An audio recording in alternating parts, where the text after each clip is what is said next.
Bienvenue dans ce nouveau point marché numéro 25. Alors, où est-ce que nous en sommes donc le 19 novembre 2020? Je vous remets ici donc la distribution mensuelle du SP500.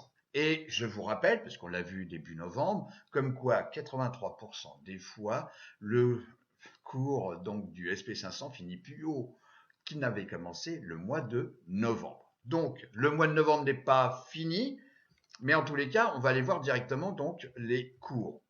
Alors, déjà premièrement, ici, vous voyez comme quoi le SP500 a fait donc un nouveau plus haut, donc à la date exactement du 1er novembre. Bon. Là, nous sommes donc en chandelier hebdomadaire. Bon. Pour l'instant, on est dans une zone, on va dire, végétative. C'est-à-dire que bon, on n'a pas fait réellement de plus haut, on stagne un peu. Si maintenant on regarde la tendance de fond, toujours en bougie hebdomadaire, on voit comme quoi ici on a eu une pente. Et là donc, en avril, enfin plus exactement donc en mars 2020, on a changé de pente. Donc vous avez une pente ici, donc une vitesse, et là vous avez une deuxième vitesse. Alors moi ce que je vous propose, c'est qu'on va utiliser la fonction logarithmique. Ça veut dire que on va compresser les écarts, puisque là on est dans un mode linéaire, une graduation qui est linéaire, et on va utiliser une graduation qui est logarithmique. Et si on regarde depuis bien plus longtemps, donc vous voyez je viens ici, j'appuie clic gauche de la souris, et là regardez bien, on a ici toujours en weekly une tendance donc qui est logarithmique, et on est toujours dans un canal haussier, mais en logarithmique. Quelque chose qu'il faut suivre impérativement actuellement, parce qu'on voit comme quoi les prix augmentent. On va voir le pétrole, mais croyez-moi que les matières premières ne font que monter. Les semi-conducteurs, le prix ne fait que monter. Le shipping maritime ne fait que monter. Le bois ne fait que monter et il n'y en a plus, donc c'est pour ça que tous les métiers qui font de la couverture, ils sont embêtés parce qu'il n'y a plus de bois, donc changer des tuiles alors que le bois n'est pas disponible, on va avoir du mal. Donc ça, ce sont l'inflation. Vous voyez comme quoi, ici c'est depuis 2011, l'inflation allait de, on va dire, 3%, c'est lent, donc jusqu'à 0,7 en 2015, et puis on avait 1,4 en 2020.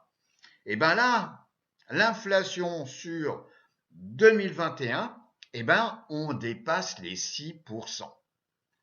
Alors si on revient sur les graphiques, on voit comme quoi TNX, qui est un indice, c'est les taux d'intérêt sur 10 ans. Les taux d'intérêt sur 10 ans, on a déjà vu la courbe. Ici, on est en bougie mensuelle. On est dans un canal baissier depuis un paquet d'années. Vous voyez, depuis les années 85, on est dans un canal baissier. C'est actuellement, depuis 2020, on a une remontée des taux d'intérêt. Donc ici, c'est exprimé en pourcentage. C'est en pourcentage. Donc, et ici, vous voyez comme quoi, au courant novembre, donc on est en bougie, donc mensuelle, on a tendance à se rapprocher non seulement de la moyenne mobile 50, donc 50 mois, mais également le haut du canal baissier. Alors demain c'est un prochain jour, mais il faut suivre ça de près. Donc pour cette fin d'année, je pense qu'il faut être optimiste. Bon, je n'ai pas la boule de cristal, mais il faut être optimiste. Mais par contre, pour 2022, on risque d'être parfois surpris, on risque d'avoir un petit peu de retracement.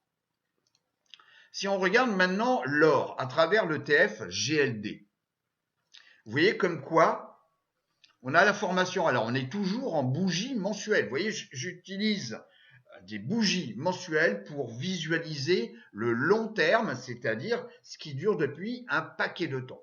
Et là on voit comme quoi on a une formation, donc on a vu pendant les présentations, les formations, on a vu donc la tasse avec anse.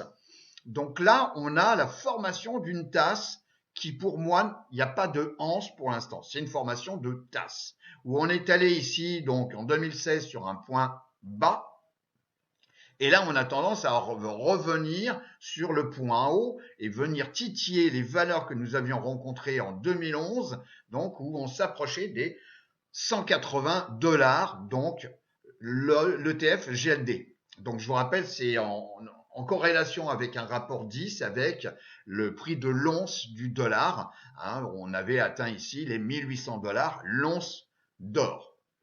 Donc on en est dans cette situation. Donc l'or a bien repris. Quand est-ce que on reprend de l'or? Quand vous avez un doute, quand votre monnaie se déprécie, c'est-à-dire que vous avez une inflation relativement importante, donc un taux d'intérêt qui peut être aussi remontant. Donc ça veut dire que par rapport au début de l'année, vos 100 $ que vous aviez début d'année valent beaucoup moins à la fin d'année. Et vous avez donc des valeurs refuges qui est par exemple l'or, ça peut être l'or physique, ça peut être également l'or papier. Qui est la différence, c'est que GLD c'est l'or papier, ok. Alors que si vous achetez des lingots ou d'autres, des pièces de monnaie par exemple en or, et là c'est du physique. Il faut pouvoir les stocker, les conserver, etc., etc.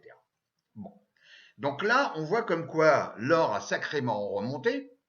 Et demain, on verra bien. Je ne sais pas. On regarde également quelque chose également d'important, c'est donc le pétrole. C'est ce qu'on appelle le crude oil. À travers, c'est un produit, donc ce qu'on appelle des futurs. Donc ça, c'est un futur qui est coté en permanence. Ce sont des contrats sur du court, moyen, long terme. Ok. Donc là, c'est un indice, si vous voulez, le pétrole, donc à travers donc le crude oil, donc qui est le CL.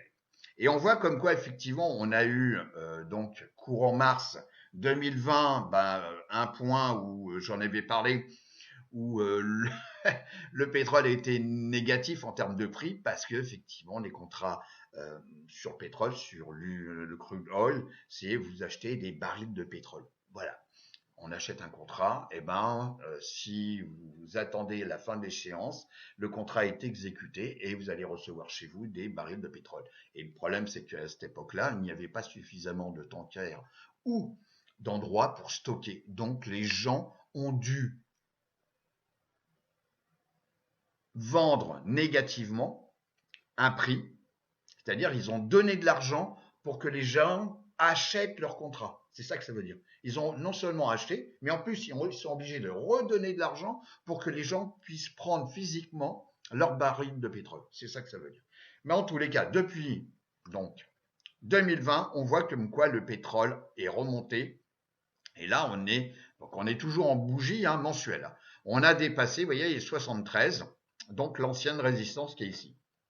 Donc là, pour l'instant, ce mois-ci, on a un petit peu de retracement. Donc ici, au mois d'octobre, le pétrole avait bien monté. Pour ceux qui vont à la pompe à essence, vous avez bien vu comme quoi le pétrole, enfin gasoil ou l'essence, avait bien monté aussi. Donc là, on est en phase, je dirais, il faut attendre. On a une bougie qui engolfe la bougie verte, soit, mais le mois de novembre n'est pas fini. Et on est au-dessus, donc, de la moyenne mobile 200 jours. Enfin, 200 mois, excusez-moi. Et on est au-dessus de la 10 mois et on est au-dessus de la 50. Alors le VIX, vous voyez comme quoi on revient sur des zones, donc on va dire sur la zone de support qui se situe aux alentours de 15. On est toujours sous la moyenne mobile, donc ce coup-ci je suis en bougie donc journalière, donc je suis sous la 200 et sous la 50. Bon. Donc ça veut dire que la peur, entre guillemets, il y en a beaucoup moins que dans des phases là comme ça, phases là comme ci, etc., etc.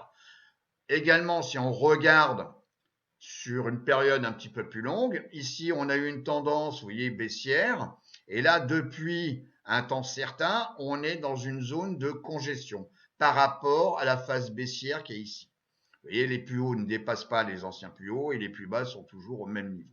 Donc pour l'instant, est-ce qu'il y a de l'inquiétude? Non, pas trop. Donc nous allons continuer donc avec le Dow Jones, le Nasdaq 100 et le Russell 2000, mais sans la caméra. Nous voilà en train de comparer donc les 4 indices et ceci, regardez, sur un an. Alors sur un an, on a toujours le premier, le QQ, donc le Nasdaq 100 qui revient de faire un plus haut, l'ancien était ici. Le deuxième, c'est le SP500 à travers l'ETF SPY. Et puis maintenant qui est passé en troisième position, c'est le Russell 2000, alors qu'il y a quelque temps, vous voyez, il était bien premier. Bon.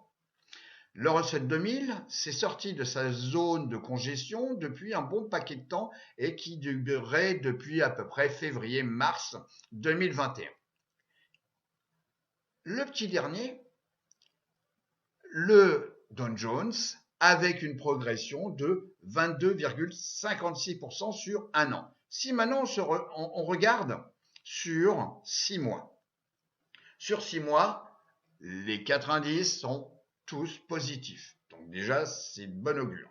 Le premier, bien entendu, avec une progression de 25,52%, c'est le Nasdaq 100, suivi par le SP500, et puis ici, en phase de retracement, le Russell 2000 qui avait atteint ici sur 6 mois un point haut, aux alentours des 12%, et puis là, retour vers les 7. Sur 3 mois, vous voyez comme quoi là, on voit parfaitement le beau comportement du Russell 2000, qui était donc le premier secteur sur 3 mois et qui retrace et qui passe donc vous voyez, pratiquement de 15% ici à 10%.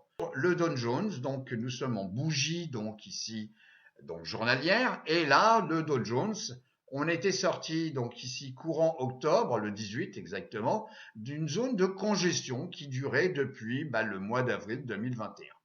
Et puis là, vous voyez, on en était sorti, on suivait mon petit fil conducteur, on était bien au-dessus de la 50, et puis ici au-dessus de la 200.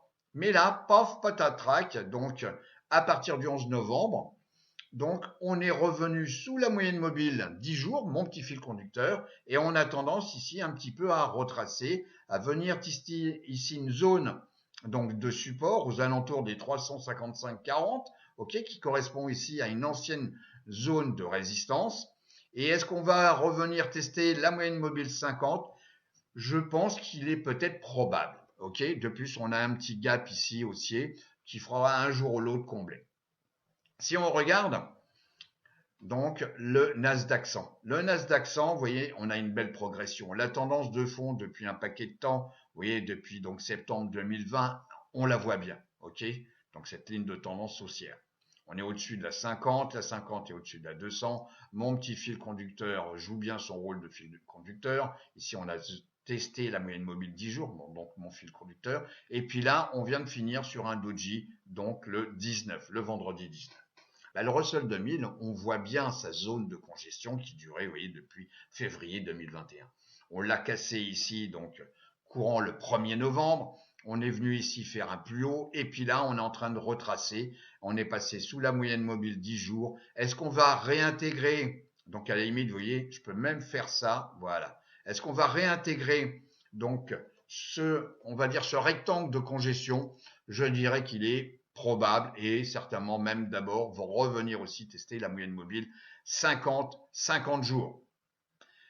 Petit retour sur cet indicateur qui est le pourcentage du SP500 de sociétés qui sont au-dessus de leur moyenne mobile, donc 50 jours. Donc ici, voilà, cet indice est dollar SPX A50R, donc sur Stock Charts.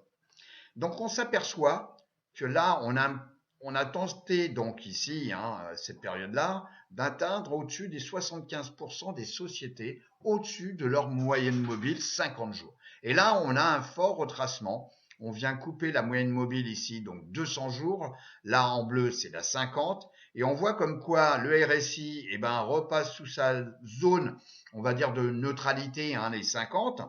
Et puis, donc, le MACD qui casse à la baisse sa ligne de signal. Alors, bien entendu, il ne faut pas s'alarmer, mais oui, on est passé quand même de plus de 75% à 62,53%. Les secteurs sur 6 mois. Donc, les secteurs donc, sur 6 mois, on a tous les secteurs qui sont positifs. Donc déjà, premièrement, c'est de bon augure. Le premier secteur, c'est pas étonnant, c'est la technologie. Le deuxième secteur, c'est tout ce qui est biens et services, donc cyclique, XLY, discretionary. Le troisième, c'est le real estate. Si je compare maintenant par rapport, ces secteurs par rapport à l'indice de référence, le SP500. Je clique ici. Donc, vous voyez comme quoi. Donc, ça, c'est la performance d'un secteur par rapport à l'indice de référence. Et vous voyez comme quoi, actuellement, il n'y a que 3 secteurs qui superforment l'indice SP500. Les secteurs entre eux sur 3 mois. Donc, je clique ici et je sélectionne 3 mois. Donc, vous voyez comme quoi, sur 3 mois, on retrouve la technologie. Ici, on retrouve XLY. Donc, vous voyez, sur 3 mois, c'est pratiquement le premier, c'est l'énergie, et c'est pas étonnant, on en a déjà parlé. Le deuxième, c'est XLY. Le troisième, c'est la technologie. Et puis là, on a les industriels et les matériaux de base. Bon, ok. Et puis là, on a les financières et ici, le real estate. Alors, vous voyez, sur un mois, on a ici toujours XLY. Ici, on a la technologie. Ici, le troisième, les matériaux de base qui sont bien réveillés parce qu'il y a l'inflation sur les matériaux de base. Le bois ne fait qu'augmenter, le cuivre, etc., etc. Donc, les matériaux de base dont on a besoin, et entre autres ici pour les industriels, profitent un petit peu de l'inflation des prix actuellement. Et puis ici, vous avez toujours le real estate. On va se pencher maintenant sur les sous-secteurs. Les sous-secteurs, donc, à travers Finviz, donc là, on est classé par décroissance sur 6 mois. Donc ici, vous avez donc le sous-secteur. Donc, le premier sous-secteur ici sur 6 mois, les constructeurs automobiles. On a déjà abordé le sujet. Alors, bien entendu, il y a Ford, General Motors, mais il y a également tous les acteurs, entre autres des voitures, donc hybrides ou des voitures électriques, comme Tesla, mais il y a également donc Lucid, il y a NIO, qui est une société donc chinoise. En tous les cas, il y a quoi faire là-dessus. C'est quand même l'avenir, je dirais, mais en tous les cas, c'est là-dessus qu'on nous pousse donc pour casser les moteurs essence et diesel et puis aller sur des voitures donc avec des piles, enfin je rigole, donc avec des batteries, des voitures électriques. On a le deuxième sous-secteur donc sur 6 mois, le solar. Ah, on en a déjà parlé, mais on va revenir là-dessus. On a tout ce qui est donc le charbon, les grandes surfaces, donc les grands magasins. On a l'uranium. Ben oui, c'est l'uranium est une possibilité pour le carbone, pour avoir un indice neutre carbone. Ok, je dis pas comme quoi on va pas polluer avec autre chose, mais en tous les cas, au niveau du carbone, ça peut résoudre à travers simplement les centrales donc fonctionnant donc des centrales nucléaires. On a les semi-conducteurs. Semi-conducteurs, c'est un secteur qu'il faut suivre impérativement. Il y a une pénurie de semi-conducteurs. Les prix sont en pleine inflation, c'est-à-dire les volumes baissent, mais les prix montent. Et il y a des fois, certaines sociétés comme NVDA, qui est un majeur, un acteur majeur pour les puces, pour les cartes graphiques. On va regarder par exemple, donc toujours avec Finviz, où donc il y a une sélection sur l'industrie du solaire, et puis vous voyez donc vous avez au total 18 sociétés qui concernent le solaire en termes de sous-secteurs. Alors, on va revenir là-dessus parce que j'en ai déjà parlé. Alors bon, il y a des sociétés, bien entendu, vous devriez les suivre, les regarder. Donc quand vous passez la souris là, vous voyez, tac, on a la société Sol, Rensola qui est connue. Bon, alors je vous dis pas comme quoi il faut se vautrer maintenant pour l'acheter. C'est comme tout, c'est être informé et acheter au bon prix. Je m'explique. J'ai sélectionné donc la société First Solar, FSLR, vous voyez ici, First Solar, qui est capitalisé à plus de 11 milliards et qui, vous voyez, quand je passe la souris, on voit le mode graphique. Bon, là, on a un léger retracement. Bon, on va voir ça juste après, le mode graphique. Mais simplement, j'ai utilisé la saisonnalité donc de la société FSLR, vous voyez, de 2009 ici jusqu'à 2020. Et on voit comme quoi, vous voyez, octobre, novembre pour First Solar, c'est 50-50 qu'elles finissent plus haut à la fin du mois que par rapport au début. Mais par contre, moi, il y a un truc qui m'intéresse, c'est que le mois de décembre, on a 67% des fois où First Solar finit plus haut qu'elle n'avait commencé. Donc là, je suis en train de faire mon panier pour le mois de décembre, quitte à clôturer en fin d'année, tac, terminé, voilà. Si on regarde les cours, les cours, vous voyez, là, je suis en bougie mensuelle. La société avait monté dans les années 2007, ok, je vous rappelle, 2007, donc c'était la bonne période pour tout ce qui était montage immobilier, etc. Donc l'énergie, plus de maisons, voilà, etc. Donc les panneaux solaires, et je vous en passe des meilleurs. Et puis on était arrivé ici à pratiquement 315 $, donc le stock. Donc, et puis depuis, ça a été la misère. Donc phase de baisse, congestion, baisse, et puis là, longue congestion qui a duré, vous voyez, jusqu'ici. Donc en août 2020. Et puis là, on repart à la hausse. Bon, ok, on repart à la hausse. On a cassé ici cette zone de résistance, donc des 68-64 $. Ok, d'ailleurs, on voit bien comme quoi on s'en est servi ici aussi. Donc si je me mets, on va le faire tout de suite en daily. Vous voyez, on est revenu tester cette zone des 68-64.